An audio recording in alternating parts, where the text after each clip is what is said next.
नमस्कार विद्यार्थी मित्रांनो, वर्तुळाचे केंद्र हे कंपासचे टोक ज्या ठिकाणी ठेवून वर्तुळ काढले जाते त्या बिंदूस वर्तुळाचे केंद्र म्हणतात। तर या वर्तुळामध्ये इथे मध्यभागी वर्तुळाचे केंद्र आहे, याला केंद्रबिंदू म्हणतात। त्यानंतर त्रिज्या, तर त्रिज्या कशाला म्हणतात?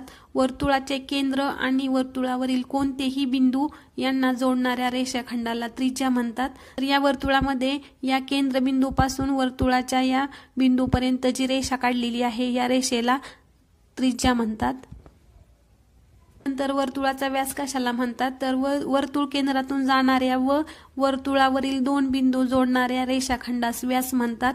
तर या वर्तुळामध्ये वर्तुळाच्या केंद्रबिंदूमधून जाणारी ही जी रेषा आहे या रेषेला व्यास म्हणतात। व्यासाची लांबी ही त्रिज्येच्या दुप्पट असते।